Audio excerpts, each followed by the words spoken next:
Under my white plate here, let's put some ferrofluid on the plate. Ferrofluid is made of nanoparticles of iron, and when you apply a magnetic field to them, they follow the magnetic field lines in this spiky pattern here. The stronger the magnetic field is, the closer together the spikes form. So first let me show you what happens when I move a regular magnet near the ferrofluid. You can see it just sucks it up to the magnet. Okay, now let's bring the superconductor up to it. Okay, watch it push the spikes out of the way as I bring it close. That's because it's opposing the magnetic field at first. Now, if I were able to get it closer, then it would lock in place and it wouldn't push the spikes out of the way. But if I push it any closer, it's going to go into the ferrofluid.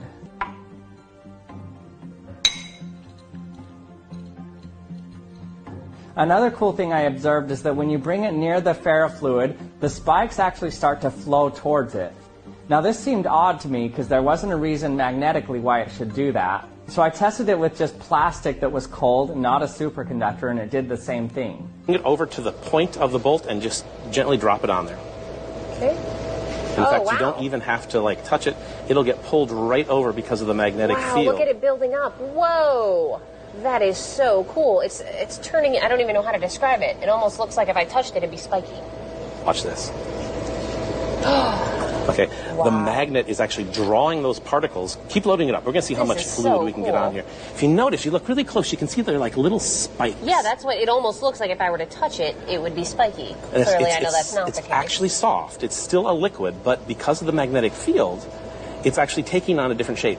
Those little particles are actually little magnets, but they've been coated with a surfactant so they won't stick to themselves. But in the presence of a very strong magnet, they'll begin to take on these interesting shapes. Oh, look, it's starting to get spiky even on the threading of the bolt. Yeah. That is super neat. So it's fighting against gravity. The gravity is pulling it down. The magnet's pulling it down. Surface tension is trying to create these interesting shapes. Sure.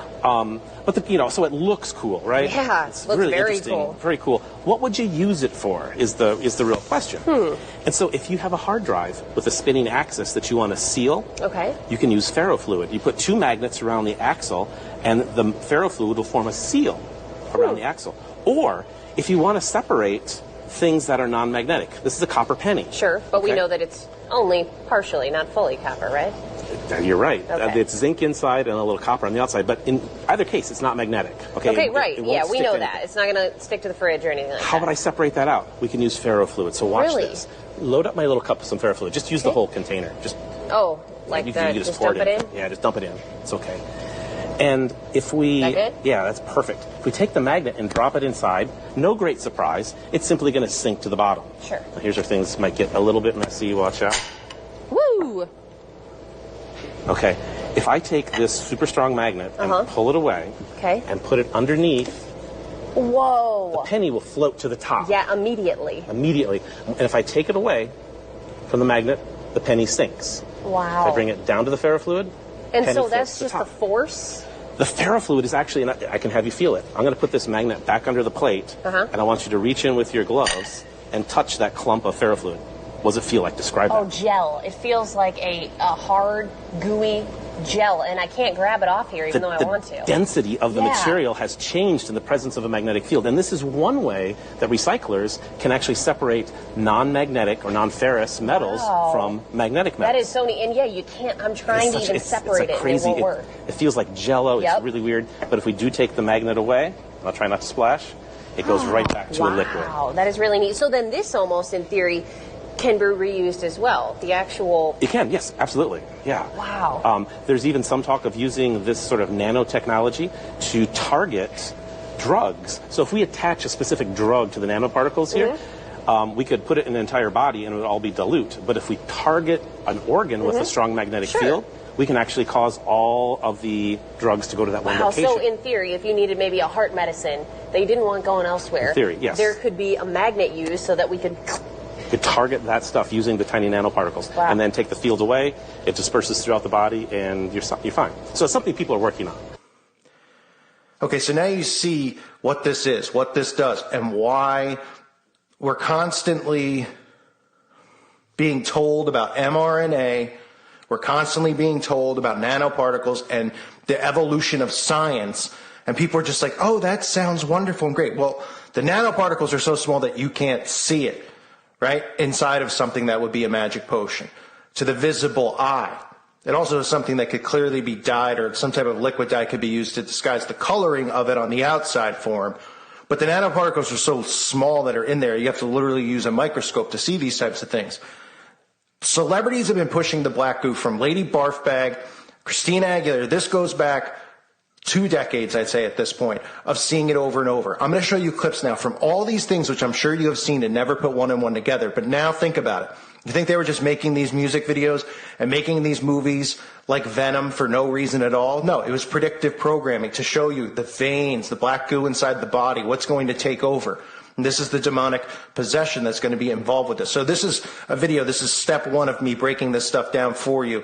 I'm also going to show you what's going to end up happening to people who have it, and something that I believe as well ties into climate change and the temperature needing to drop with all this stuff. But let's start here. Look at the predictive programming and the endless amounts of it with black goo, black smoke, which also is representing it because it could be liquidated out of the smoke. Take a look.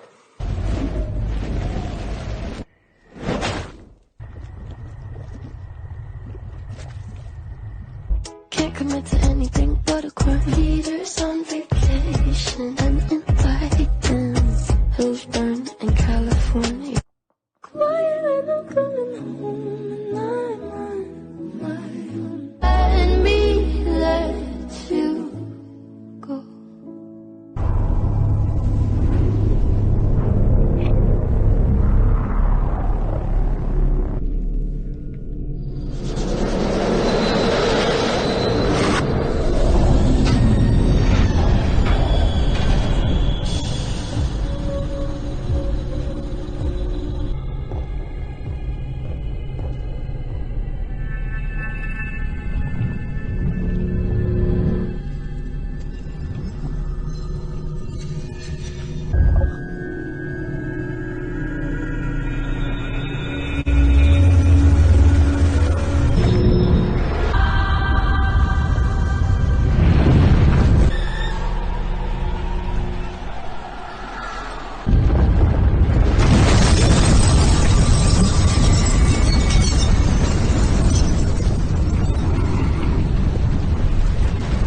I'm afraid you won't survive. Some cells inside me will fight and defend their integrity till the very end.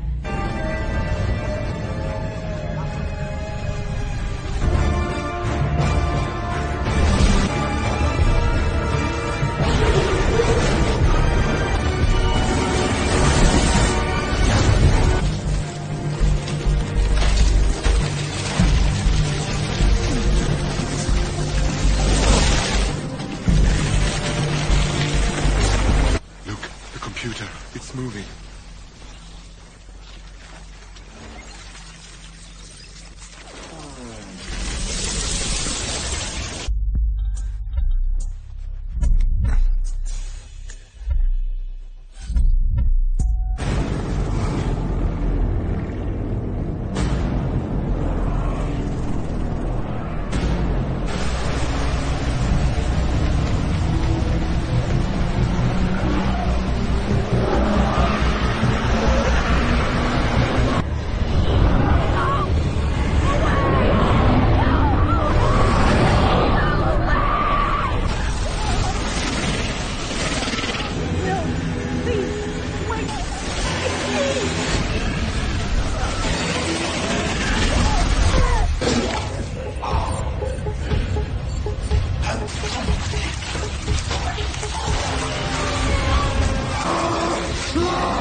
What the hell are you? I am Venom. You did not find us. We found you. Think of yourself as my bride. You gonna eat anybody else? Most likely. Is why we are here. Cooperate, and you might just survive. have to give it back to academics. You had it when you thought you had me slipping at the telly. Even he ain't sitting like this on his last. Oh, you better go back and live. Revenge is the best medicine. Increase the dose from least to most and then tell the grip. What? Piss and moan, but I'm not gonna fall. Bitch.